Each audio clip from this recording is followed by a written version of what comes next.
चलिए स्टार्ट करते हैं। आज का टॉपिक है ब्रांच का सेकंड क्लास है। ब्रांच का फर्स्ट क्लास में आपको बता दिया गया था कि ब्रांच डेटर मेथड से ब्रांच डेटर मेथड में कॉस्ट की तरीके से हम लोग कैसे करते हैं। आज के क्लास में बताया जाएगा ब्रांच डेटर मेथड में हम लोग इनवॉइस प्राइस आईपी के हिसाब से कैसे करते हैं। आइए चालू करते हैं। क्वेश्चन नंबर मेरे 7 मेरा आपको देखिएगा फर्स्ट वाले के कमेंट में जाइएगा तो वहां पे कमेंट में मैंने आपको आज जो मैं पीडीएफ करा रहा हूँ उस पीडीएफ का पूरा लिंक पूरा डिस्क्रिप्शन पूरा भेज चुका हूँ, वहां से डाउनलोड कर लीजिएगा और उसके बाद कर लीजिएगा। क्वेश्चन एग्जांपल नंबर 7 है। एग्जांपल नंबर 7 एग्जांपल नंबर 7 में पढ़िएगा कंपनी है अभी हेड ऑफिस एट मुंबई। कहाँ है सर? कंपनी का हेड ऑफिस मुंबई में। तो पहले क्या जाएगा in the books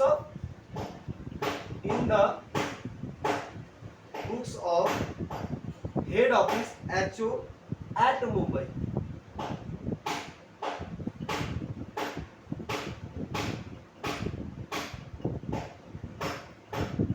Nagpur branch है, नागपुर ब्रांच है।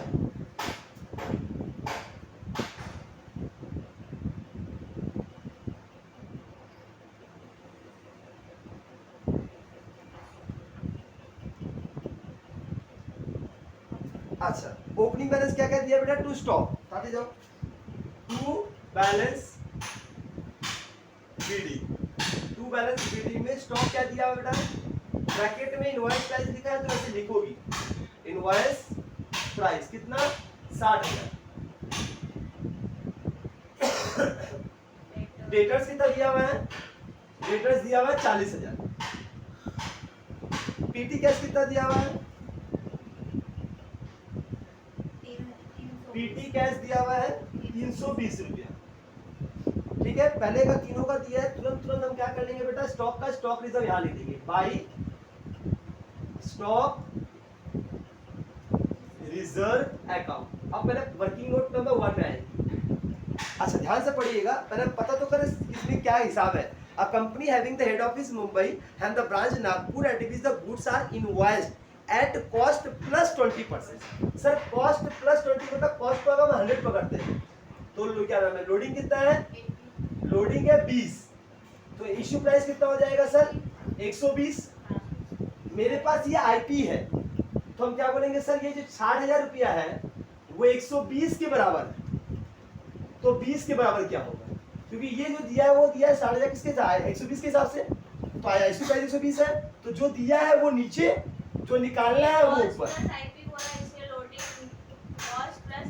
कॉस्ट प्लस आईपी बोला ना, कॉस्ट ये रहा तो 100 कॉस्ट 100 पकड़ा, लोडिंग पकड़ लिया मेरा 20 रुपया, तो आईपी कितना हो जाएगा? कॉस्ट प्लस 20%, तो 100 प्लस 20 120, तो डिवाइड बाय 120 इंटू 20, ये कितना हो जाएगा? ये हो जाएगा तुम्हारा 1000 रुपया।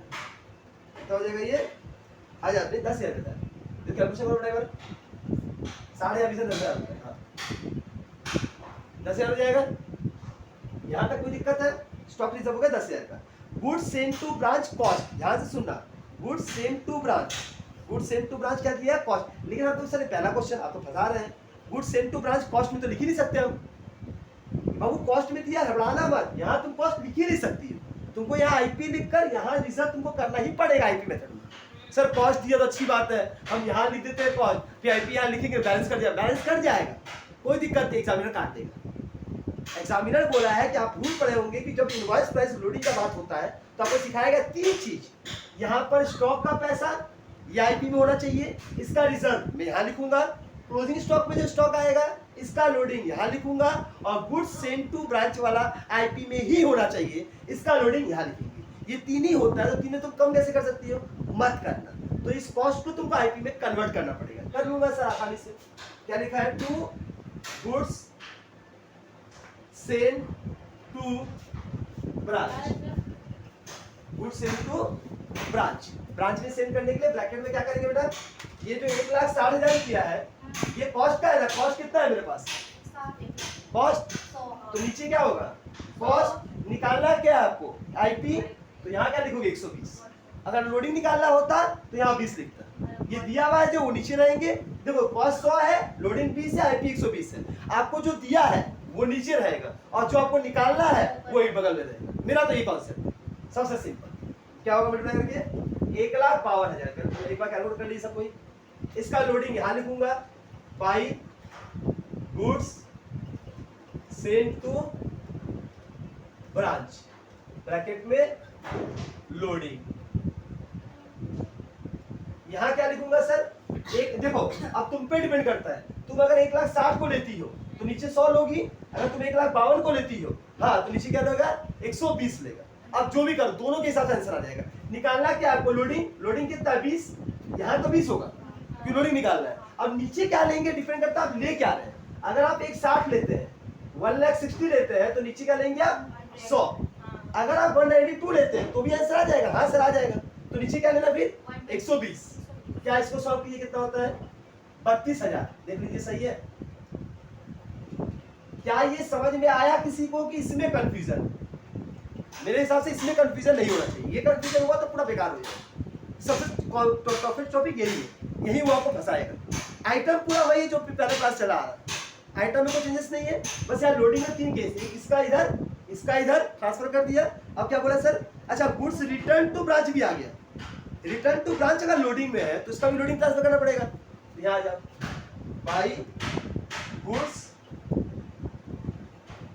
Return by branch. ये बोला आईपी पर है, इशू प्राइस पर है, कोई दिक्कत नहीं। आईपी पे है 3,000 लिख दीजिए और तुरंत का तुरंत यहाँ लिख दीजिए टू गुड्स रिटर्न, जो आईपी में होगा बाय ब्रांच लोडिंग, जो रिटर्न में होगा, जो आईपी में होगा सबका लोडिंग कन्वर्ट करना है। सर 3,000, अच्छा आईपी है तो नीचे कितना लिखूंगा मैं 120 इंटू कितना करूंगा 20, 500 होगा। आई होप देख लीजिए कोई दिक्कत है किसी को? एकदम क्लियर यहां तक हुआ कि नहीं हुआ? यहां तक का कॉन्सेप्ट में किसी को भी डाउट है एक बार हमसे क्लियर कर लीजिए। एक बार यहां तक देखिए फिर आगे बढ़ते हैं। चलिए यहां तक तो एकदम क्लियर हो गया सर। टोटल सेल दिया है, कैश सेल दिया है, कलेक्शन फ्रॉम डेटा दिया, डिस्काउंट किया, तो साफ समझ आ गया हमको यहाँ क्या लेना है बेटा, बाय कैश लेते हो, सबसे ऊपर लेते हैं बेटा हमेशा सबसे पहला आइटम बाय कैश बोलना। हाँ यहाँ लिखोगी क्या कैश सेल। कैश सेल्स कितने का है, कैश सेल्स दिया है आपको 1,04,000 है ना, 1,04,000। सर दूसरा हम क्या लेते हैं यहाँ पर, कलेक्शन फ्रॉम डेटा। क्या लेते हैं हम लोग, कलेक्शन फ्रॉम डेटर। डेटर से जो कलेक्शन होगा वही लेंगे, वर्किंग नोट नंबर 2। क्योंकि कलेक्शन फ्रॉम डेटा हमको डायरेक्ट नहीं मिल रहा शायद, क्योंकि टोटल से दे दिया कैश से दे दिया, तो दोनों को मैंने से क्रेडिट से निकल जाएगा। कैश रिसीव फ्रॉम डेटर, अच्छा आ गया तो कलेक्शन फ्रॉम डेटर को तो बोलते हैं, दे दिया मैंने 37, क्या दे दिया 1,36,000 दे दिया। वर्किंग नोट नहीं बनाना आपको इसमें। जब कैश रिसीव फ्रॉम डेटा दे दिया मतलब कलेक्शन फ्रॉम डेटा दे दिया, मतलब तो क्या नहीं दिया सर, क्लोजिंग डेटा नहीं दिया होगा पक्का, और पक्का नहीं दिया है ना। वो हमेशा कोई एक मिस तो करेगा। आपको एक वर्किंग नोट याद रखना पड़ेगा, डेटा अकाउंट खोलना है, वो बिना खोले काम नहीं। क्या मिस करेगा वो, या तो कलेक्शन फ्रॉम डेटा मिस करेगा या क्लोजिंग डेटा मिस करेगा, कोई एक पार्ट मिस करेगा जिससे आपका ये कंप्लीट नहीं हो पाए, वो आपको निकालना पड़ेगा। तो ये तो दिमाग में बताया गया लास्ट क्लास में, दिमाग में रखना पड़ेगा। आगे बढ़ते हैं sir. Cash receive from data कर लिए, कैश सेल लिख लिए, टोटल सेल का वो काम ही नहीं है अभी मेरे को, क्रेडिट से निकलेगा मैनेज करके। Discount receive from data, data account बनेगा, वो इसमें एंट्री नहीं करना हमको, सब डेटा का अकाउंट का हिसाब है। Cash receive, cash remitted to branch for expenses, यहाँ आ गया टू कैश, क्योंकि हेड ऑफिस दे रहा है ना, तो एक्सपेंसेस 32,000 और क्लोजिंग में आ जाओ बाई बैलेंस सीडी। क्या क्या है सर, स्टॉक है आईपी पर है, ठीक है सर, स्टॉक आईपी पे 48,000। तुरंत यहाँ देखती क्या करने बेटा, यहाँ पहुंच जाओ to stock reserve, to stock reserve. क्या लिखोगे लोडिंग, क्या लिखेंगे बताएंगे अमाउंट में हमको 48,000 नीचे रहेगा, नीचे क्या लिखेंगे 100, 120 की 20, नीचे 120 क्योंकि ये आईपी पे है, लिखा है बाबू। निकालना क्या लोडिंग है, तो 12/4 चुना 8, ये हो जाएगा 8,000। क्या यहाँ तक क्लियर है सबको, ये कॉन्सेप्ट हुआ क्लियर? जब कॉस्ट दिया है, यहाँ पे कॉस्ट लिखा रहता तो क्वालिटी जो दिया है वो नीचे और जो निकालना है वो हमको लोडिंग निकालना। हाँ निकालना लोडिंग है तो 20 ऊपर, वेल डन, समझ आ गया, मजा आया। पीटी एक्सपेंस 400 रुपया। अब क्या बनाना है बेटा, एक तो हमको डेटा वो बनाना है खाली सिंपल सा। यहाँ तक प्लीज बताइए कोई दिक्कत है? लाइबिलिटी ऑफ एक्सपेंस 1000 रुपये का खर्चा तो नहीं आता है कैश कैपिटल में, इसलिए 32,000 दिया है। तो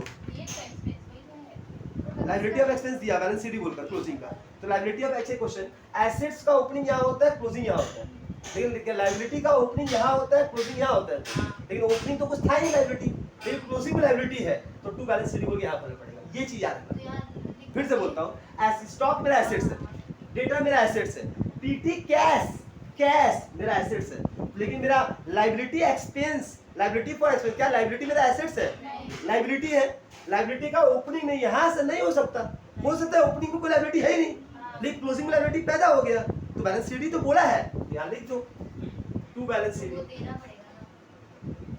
थोड़ा चीज समझना पड़ेगा, एक मेरे हर एक सम में कुछ नया है, हर एक में कोई नया वर्ड है, ये कंप्लीट होने के बाद हमको नहीं लगता कि एक भी आइटम बचेगा कोई भी पढ़ाई के लिए, ब्रांच अकाउंटिंग का पूरा कंप्लीट इसमें हर एक ट्रांजेक्शन का ऐसे आपको मिल जाएगा, तो सारा एक बार देखिएगा, कोई एग्जांपल छोड़ने का उसके ये सिंपल है, ऐसा ही तो है, सेम टू सेम है, छोड़ देते हैं, स्किप मारोगी एग्जाम में वो फंसा देगा और पूरा ऐसे काट देगा, क्योंकि टीसीयू का उम्मीद मत रखना कि कैसे मार देता है, आप लोग बहुत आगे पहुंच चुके हैं, अब आप लोग बताइए लोगों को टीसीयू कैसा है।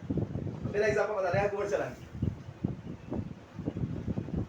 ये हो गया 1000। अब सिंपल सा मुझे क्या बनाना है बेटा, डेटर अकाउंट बनाना है, वर्किंग नोट जाएंगे, सिंपल सा मेरा वर्किंग नोट यहाँ देख लो, छोटा दे रहा working note number 2, debtor account है,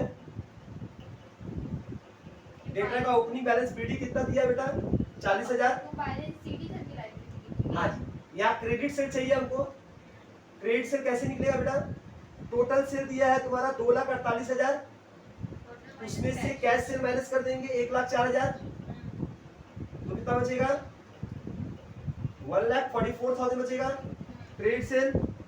फिर क्या दिया है, कैश रिसीव फ्रॉम डेटर से कैश मिला है, तो बाई कैश बोलेगा हम 1,36,000, डिस्काउंट रिसीव फ्रॉम डेटर मतलब by discount receive DR 4,000, cash remittance to branch जो तीन नियम का अपराध सीधी निकाल 1,84,000 में से 1,40,000 चला गया, क्या बचेगा 44,000, कितना हो जाएगा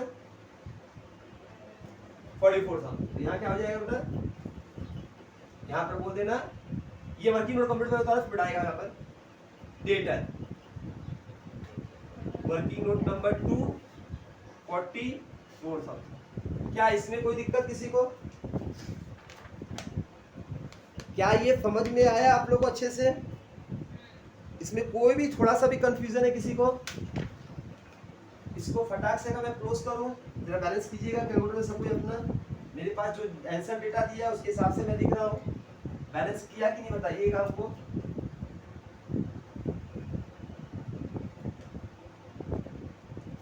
टू जनरल पीएल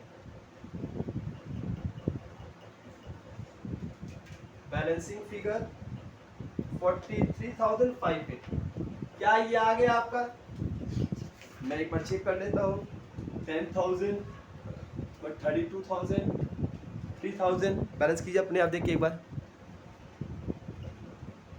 चलिए क्वेश्चन नंबर 8 देखिएगा, क्वेश्चन दिया BPO company has a branch at Pune, goods सबसे पहले यहाँ 3 चीज लिखना वर्किंग नोट में पहले जाकर, सबसे पहला पढ़िए क्वेश्चन, पूरा branch goods are invoice to branch 20% profit on invoice, well done, on invoice का मतलब इनवॉइस के ऊपर है, कॉस्ट के ऊपर नहीं है, इस बार इनवॉइस को तुम 100 पकड़ो, क्या पढ़ोगी, प्रॉफिट कितना बोला, लोडिंग कितना बोला 20, तो कॉस्ट कितना हो जाएगा, ऑलवेज जिसके ऊपर बोलेगा उसको 100 पकड़ना है, बात सही है। अगर हम बोलते था ऑन कॉस्ट बोलता था, कॉस्ट प्लस तो 100 20 120, यहाँ पर बोला ऑन आईपी, आईपी के ऊपर तो आईपी 100, आईपी 100, ये लोडिंग 20, कॉस्ट 80, आईपी से माइनस तो कॉस्ट आएगा, कॉस्ट में तो माइनस करेंगे ऑलवेज, आईपी से जब भी जाएगा तो माइनस करेंगे, कॉस्ट है तो ऐड करेंगे। अच्छा, branch has been instructed to send the cash daily the, ठीक है, all expenses of branch are paid by the head office except, अच्छा सारा खर्चा देगा ब्रांच, हेड ऑफिस देगा ब्रांच का, छोड़ किसको छोड़कर, पीटी एक्सपेंस को छोड़कर, which are made by the branch manager, जो ब्रांच मैनेजर खुद देगा, from the following particular prepare a branch account and memorandum branch debtor account in the books of the head office. The detail of transaction was इतना। आइए पढ़ते हैं sir. To balance BD, to balance BD, stock IP कितना बेटा 84,000, debtor 36,000, cash 1600, furniture 8,000। जो जो opening का दिया है सबको बता दिया मैंने। गुड्स इनवॉइस टू ब्रांच, तो यहां आता है sir to goods invoice to branch, ये आईपी है। कितने का सर 3,20,000। गुड्स रिट, अच्छा पहले फटाफट इन दो आईपी को हम फटाफट से यहाँ का ट्रांसफर कर दे। तो पहले यहाँ लिख देता हूँ बाय स्टॉक रिजर्व। आप लोग प्लीज बताइए हमको इसमें क्या करेंगे बेटा, 84,000 डिवाइड कितना करेंगे, आईपी कितना है, वेल डन 100, लोडिंग कितना है 20, कोई दिक्कत, आईपी इसलिए 100 कॉस्ट है तो 80। हाँ वेल डन, ये हो गया। तो ये कितना हो जाएगा, सॉल्व करो भाई। 84,000 डिवाइड बाय 100 इनटू 2 करो, कैलकुलेटर हमको तो कोई 84,000 डिवाइड बाय 100 इनटू 20, 16,800, कितना 16,800। ये नेक्स्ट क्या है बेटा, by goods invoice to branch loading, कितना सर 3,20,000 डिवाइड बाई 100 इंटू 20,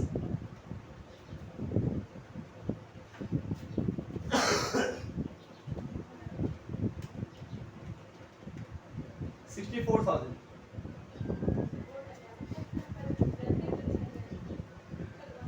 अच्छा गुड्स रिटर्न वाला यहां पर दिया है, by goods return to head office, ये दिया इनवॉइस 4,800। इसका लोडिंग कहाँ जाएगा, to goods return to head office, 100 ही होगा ना इसका भी। लोडिंग कितना होगा 4,800 डिवाइड बाई 100 इंटू 20, कितना हो जाएगा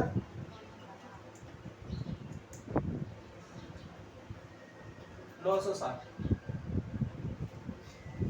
गुड्स रिटर्न बाय डेटर, अच्छा गुड्स रिटर्न बाय डेटर वो तो वह है नहीं, ओपनिंग डेटा यहाँ रिटर्न यही आएगा, लेकिन इसका लोडिंग नहीं है तो वाल ही नहीं है। यहाँ लिखिए by goods return by debtor,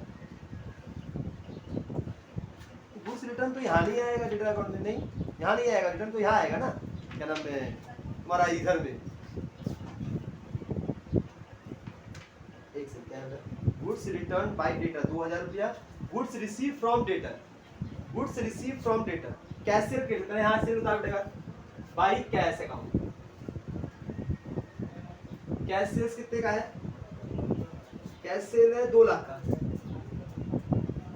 grade cell आएगा नहीं, डिस्काउंट आएगा नहीं, expense paid by head office, ये सारे खर्चा हेड ऑफिस दिए हैं, तो यहाँ खर्चा लिख दो।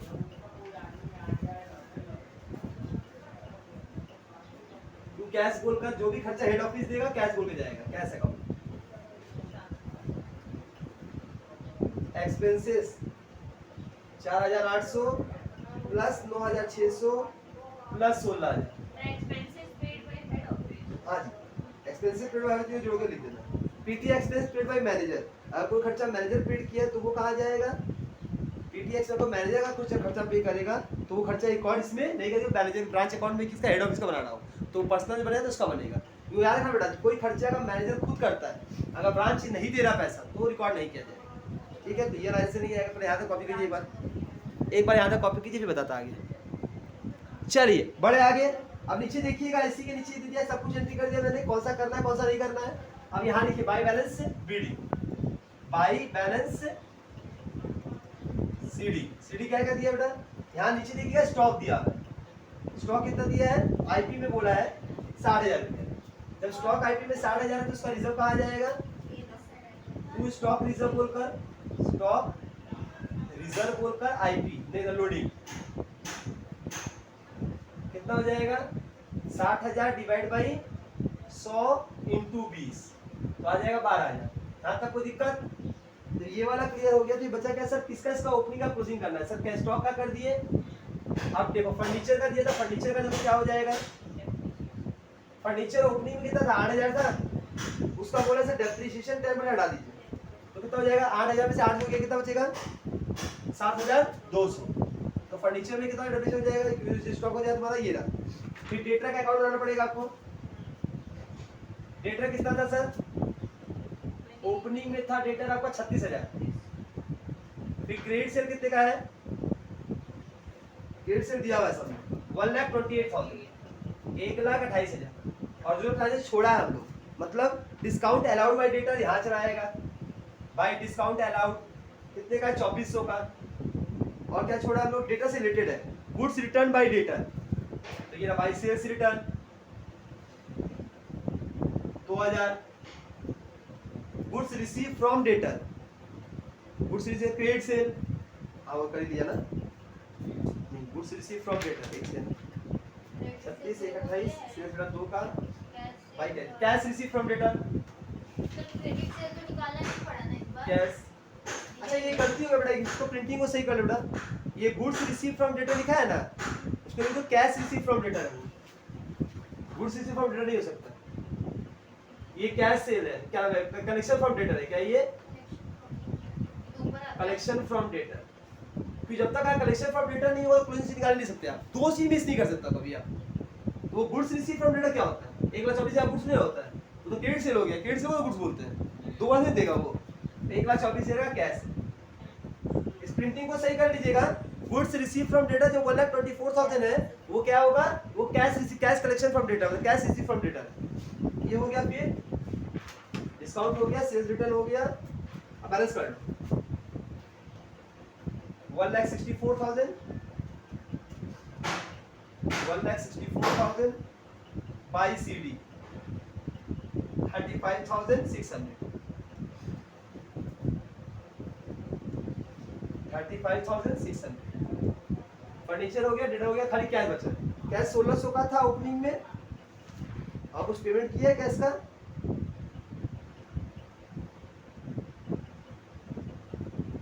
कैश ओपनिंग में इतना था, कुछ बोला है कहीं पढ़िएगा। अच्छा हाँ सही तो क्वेश्चन, कंपनी ने कैश में कितना पेमेंट किया, ध्यान से वर्ड सुनना बेटा। कंपनी के पास 1,600 रुपया कैश था, कंपनी के पास 1,600 रुपया कैश था और कंपनी केवल एंड केवल मैनेजर का खर्चा पेमेंट किए कि सब में लास्ट में बोला था पढ़ो। BPC company has a branch of Pune, goods has invoiced to branch 20% profit of invoice price, branch has been instructed to send cash daily on head office, हर दिन हेड ऑफिस देगा पैसा। हाँ all expenses of branch are paid by head office, सारा branch का खर्चा head office देगा, लेकिन expense which are from the following particular except PT expense, PT expense का खर्चा कौन देगा, ब्रांच देगा। ब्रांच के पास 1,600 का कैश था और ब्रांच का पीटी का खर्चा हुआ 1,200 रुपया, तो ब्रांच अपना 1,200 रुपया काट के बाकी ना उसके बचे 400 रुपया। कैश का पैसा कैसे मैनेज किया गया, क्योंकि पीटी एक्सपेंस का खर्चा, किसका खर्चा, PT expense paid by branch, branch खुद पेड करेगा तो कैश कम होगा, जब ब्रांच कोई खर्चा पे करेगा तो कैश का पैसा कम हो जाएगा, यही पैसा का हिसाब भी है।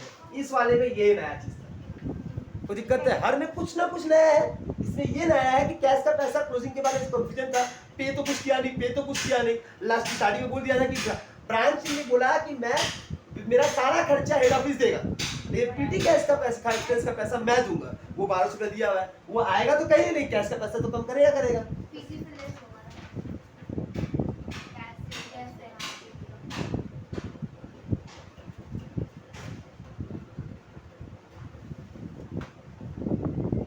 तो यहाँ पे चल के लिख बेटा उसको एक सेकंड जो थी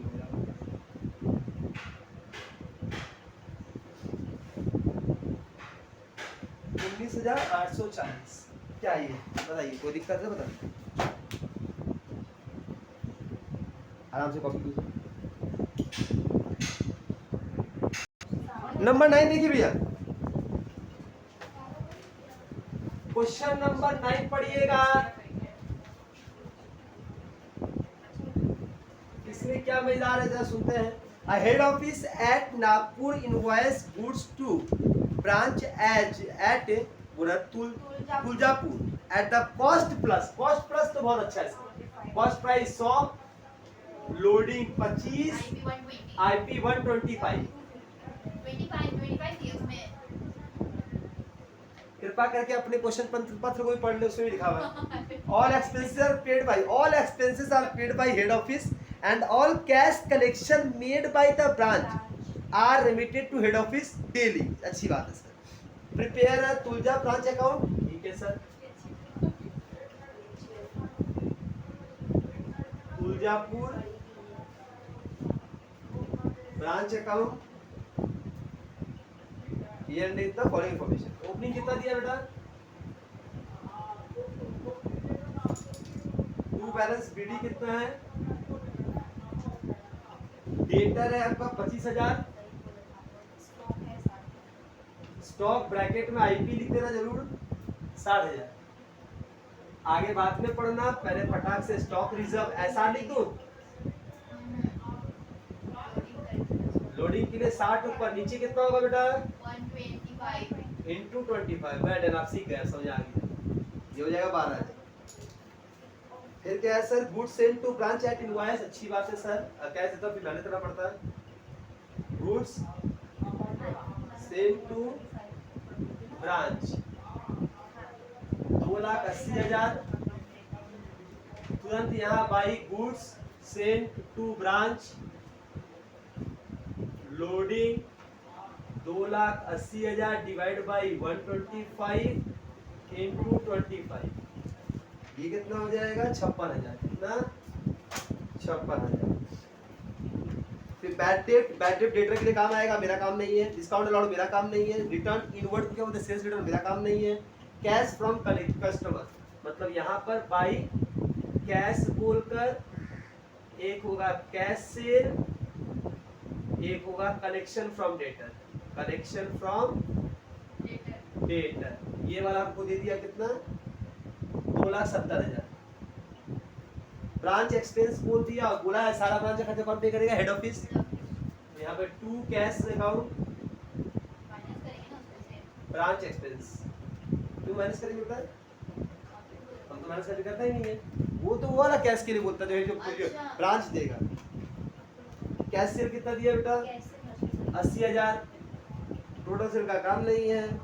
यहाँ पे आ जाओ फटाक से, बाई बैलेंस सीडी। ये पता नहीं क्यों दिया था, सिंपल ही था। सर टोटल सेल का जब नहीं रहता तो देता स्टॉक कितना है बेटा? स्टॉक दिया है आईपी पर 20,000। यहाँ स्टॉक रिजर्व, स्टॉक रिजर्व क्या होगा? Loading 20,000 divide by 125 into 25 4,000।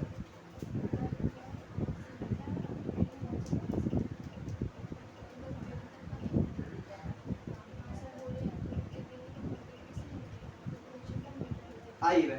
अब खाली खत्म ही होगा, लिखाई डेटा का काम बनाने का बनाना है। अच्छा ये वाला था क्यों दिया था मैंने? ये वाला देने का रीजन क्या था? इसमें बैड डेट वाला एंट्री, बैड डेट की डेटा से रिलेटेड जो भी चीज आऊंगा हर एक नहीं डेटा दिखाना। 2 बीडी कितना बेटा? ओपनिंग डेटा 25,000 है। फिर क्या दिया था सर? बैड डेट दिया। बैड डेट कहाँ आएगा sir? Bad debt 4,000। Discount allowed 3,000। Sales return 8,000। To credit sale, total sale कितने का है? 3,50,000 में कैश सेल कितना है? 80,000। कितना बचेगा? 270 बचा। और भाई कैश कितना बेटा? कलेक्शन फ्रॉम डेटा वाला 2,70,000। अब यहाँ बाई बैलेंस सीडी कर दूंगा। बताइए कोई हार्ड था? ये है 10,000 का, 2,95,000। तो यहाँ यहाँ क्या हो जाएगा, डेटर कितने का, 10,000। कहाँ लिखा था, सिंपल सा, इसको बैलेंस कर लो एक बार, जोड़ के 4,48,000, 4,48,000 to general PL balancing figure 4,000। देखो इसको कॉपी कर लीजिए फटाफट। नंबर 10 आप लोगों को होमवर्क दे देता है, ये ट्राई कीजिएगा, सब कुछ सेम है, एकदम सेम टू सेम है। अगर नहीं बना तो हमको बताइएगा, तो नेक्स्ट क्लास से हमको करा देंगे, ठीक है। Thank you, bye bye. यहाँ तक रखिएगा, प्रैक्टिस कीजिएगा। नेक्स्ट क्लास मतलब नेक्स्ट पीडीएफ में, नेक्स्ट पार्ट 3 में हम लोग स्टॉक एंड लेटर मेथड करेंगे। तो यहाँ तक का वीडियो देख कर आइएगा, तभी आपको नेक्स्ट क्लास समझ में आएगा। Thank you.